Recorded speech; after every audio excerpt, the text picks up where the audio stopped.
वृक्ष के नीचे बैठे सभी बच्चे दूसरे कामों में लगे होते थे, तो वहीं एक बच्चा एक कोने में चुपचाप अपने आप में खोया रहता। वह अक्सर किसी से ज़्यादा बात ही नहीं करता था।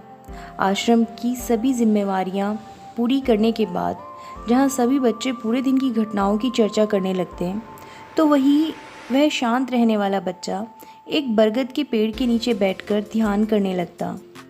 सभी बच्चों को उसे देखकर आश्चर्य होता, क्योंकि उसका कोई दोस्त भी नहीं था।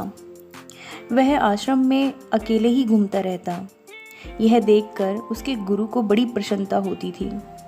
उन्हें लगता था कि कोई तो है आश्रम में जो चुप रहने की ताकत को समझता है, जो मौन के महत्व को समझता है। आश्रम के बारे में जब भी कोई ज़रूरी निर्णय लेना होता था तो उसकी राय ज़रूर ली जाती थी, लेकिन यही बात गुरुजी के एक दूसरे शिष्य को बहुत खटकती थी। वह गुरुजी का प्रिय शिष्य बनना चाहता था, इसीलिए वह गुरुजी के सामने दूसरे बच्चों के कामों में कुछ न कुछ कमी ज़रूर निकालता था।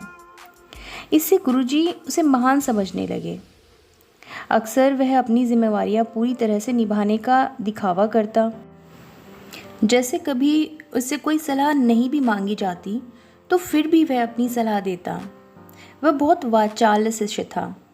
आश्रम के दूसरे सभी बच्चों में वह बहुत प्रसिद्ध भी था, क्योंकि वह सबसे हंसी मजाक से बात करता, उनसे दिन भर बातें करता रहता, इसीलिए उसके सबसे दोस्ती भी रहती।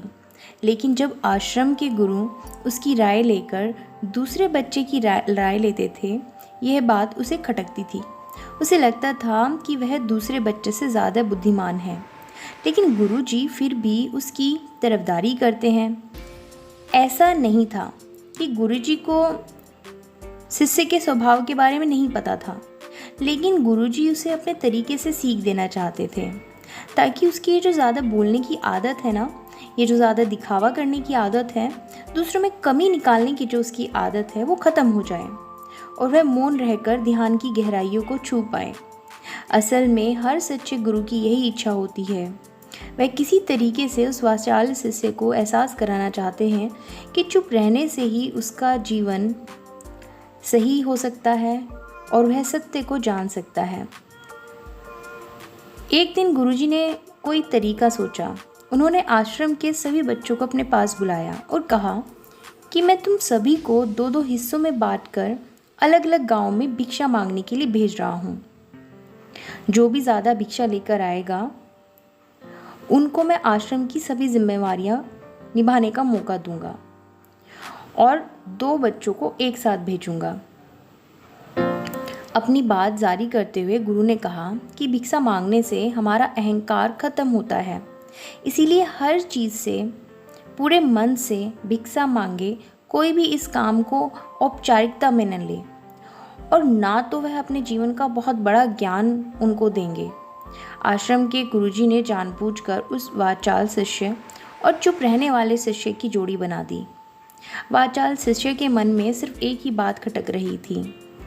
एक बार मौका उसे मिला है और इस बार वो गुरुजी को दिखा देगा कि चुप रहने वाले शिष्य से वो ज़्यादा प्रतिभावान है।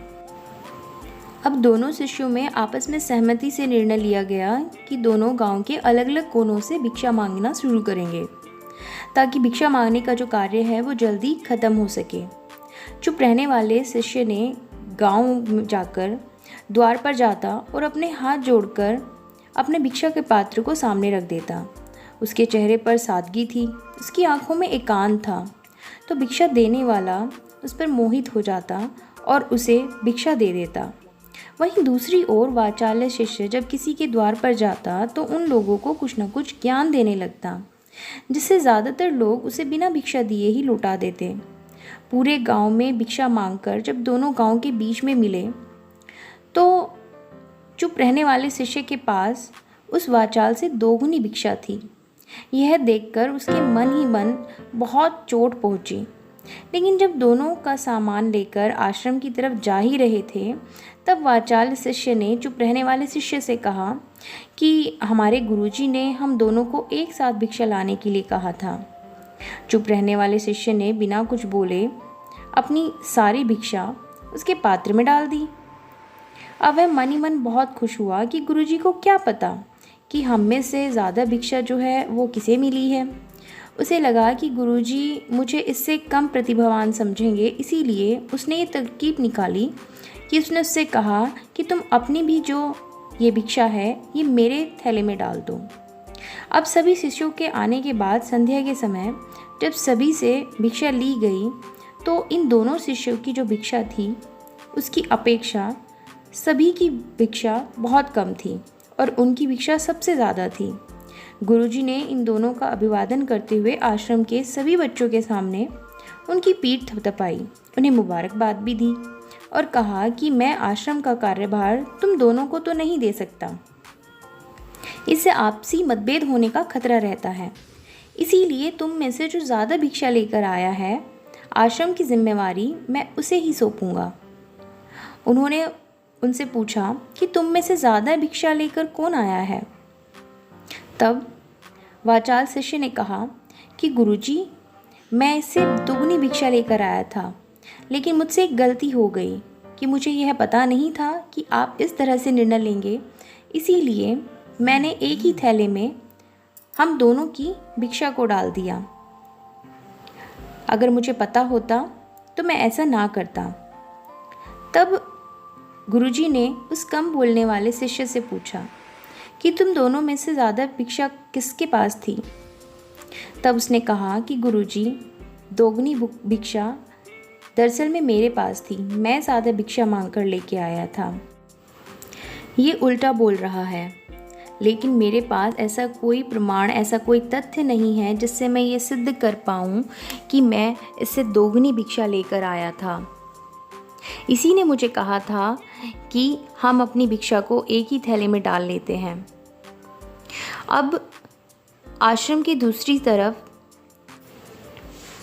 सूरज संध्या के समय ढल ही रहा था, तो गुरुजी ने सच को साबित करने के लिए बाकी सभी शिष्यों के सामने उन दोनों से एक एक सवाल पूछा। उन्होंने पूछा कि ये जो सूरज ढल रहा है इसके बारे में कुछ बताओ। तब वाचाल शिष्य बोला कि सूरज अपना रंग दिखा रहा है, आसमान में लालिमा छाई है, ये सुंदर दृश्य है। फिर जब गुरु ने दूसरे शिष्य से पूछा तो उसकी आंखों में आंसू थे, श्रद्धा थी, प्रेम था, समर्पण था, उसकी आंखें भर आई थी। गुरुजी को उससे पूछने की ज़रूरत नहीं पड़ी। तब गुरुजी सबको संबोधित करते हुए कहते हैं कि आप में से ज़्यादातर लोग यही जवाब देंगे जो मेरे इस शिष्य ने दिया है, लेकिन सुंदरता बोल के नहीं बताई जा सकती, उसे केवल महसूस किया जा सकता है और सामने वाला उस सुंदरता को अपनी आँखों में देख सकता है। चुप रहने वाले शिष्य की तरफ इशारा करते हुए गुरुजी ने कहा कि सही मायने में सुंदरता इसने देखी है, दूसरे बच्चे ने तो केवल सुंदरता का बखान किया है, वास्तव में इसने ही सुंदरता को बताया है। तब वो वाचाल शिष्य फूट फूट कर रोने लगता है। तब गुरुजी उसको चुप करा कर बोलते हैं कि बेटा, मुझे तो पहले से ही पता था कि तुम झूठ बोल रहे हो, बस मैं तो सबके सामने उस झूठ का एहसास कराना चाहता था। तब सभी को संबोधित करते हुए गुरुजी कहते हैं कि शब्द जाल की तरह होते हैं, हमारे ज़्यादा बोलने से बहुत समस्या पैदा होती है। जब कोई आदमी एक बात को ज़्यादा बढ़ा चढ़ाकर बोलता है तो उसे बहुत ज़्यादा प्रॉब्लम होती है, वो शब्दों के जाल में फंस जाता है। इसी वजह से वो अंतर्मुखी होने की बजाय बहुमुखी हो जाता है। वहीं पर जिस इंसान को अंतर यात्रा करनी होती है उसे सबसे पहले चुप रहना आना चाहिए। ज़रूरत से ज़्यादा बोलना या हर वक्त बोलते रहना, ये सब हमारी अंतर यात्रा में बाधा बनता है। जब आप चुप रहने का अभ्यास करते हैं तो आप खुद के साथ समय बिताते हैं, जिससे आप अपने एकांत को जानते हैं, और अगर मन में एकांत स्थापित हो जाए तो आपके चेहरे पर वो सादगी, वो एकांत, वो स्पष्टता की झलक साफ दिखाई देती है। तब कुछ बताने को नहीं रहता, सब कुछ आँखों में ही देखा जा सकता है। चुप रहने वाले शिष्य की तरफ इशारा करते हुए गुरुजी ने कहा कि अभी जो दृश्य इस बच्चे ने देखा वो ज़्यादा बोलने वाला इंसान कभी भी नहीं देख सकता। वो केवल तर्क वितर्क करता रहेगा कि उसे क्या दिख रहा है, पर सुंदरता उस विराट को वो कहीं भी नहीं देख पाएगा। अगर चुप रहने की कला सीखनी है तो तुम्हें एक बात ध्यान रखनी होगी कि तुम्हें किसी को भी प्रभावित करने की कोशिश नहीं करनी है।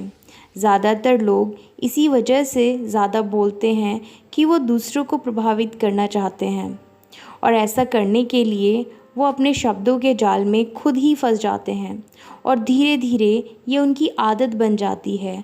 अगर कोई इंसान दूसरे को प्रभावित करना चाहता है तो वो कितने लोगों को प्रभावित कर पाएगा? एक इंसान कितने लोगों को प्रभावित कर सकता है? और एक दिन उसकी ये भूख बढ़ती चली जाती है और वो इस संसार में कभी भी सबको प्रभावित कर ही नहीं सकता। और ये जो प्रभावित करने की भूख है वो दिन पे दिन बढ़ती चली जाएगी और वो कभी किसी को प्रभावित नहीं कर पाएगा। इसलिए हमें ये समझना चाहिए कि बहिर्मुखी होने की बजाय हमें अंतर्मुखी होकर खुद को समझना चाहिए, खुद को जानना चाहिए। तब गुरुजी ने आगे बताया कि यदि कोई इंसान ज़्यादा समय तक चुप नहीं रह सकता तो उसे कम समय से चुप रहने की शुरुआत करनी चाहिए। उसको संकल्प लेकर एक दिन या एक सप्ताह चुप रहना चाहिए। उससे वह आदत में आ जाता है, इससे फ़ायदा होता रहेगा। उसके बाद गुरुजी ने सभी शिष्यों को चुप रहने का संकल्प दिलाया कि हम चुप रहने का अभ्यास करेंगे। तो दोस्तों, ये थी कहानी खुद को जानने की, ये थी कहानी मौन को समझने की। मुझे ऐसा लगता है कि आपने आज मौन की ताकत को समझा होगा और इस कहानी से खुद को रिलेट भी किया होगा।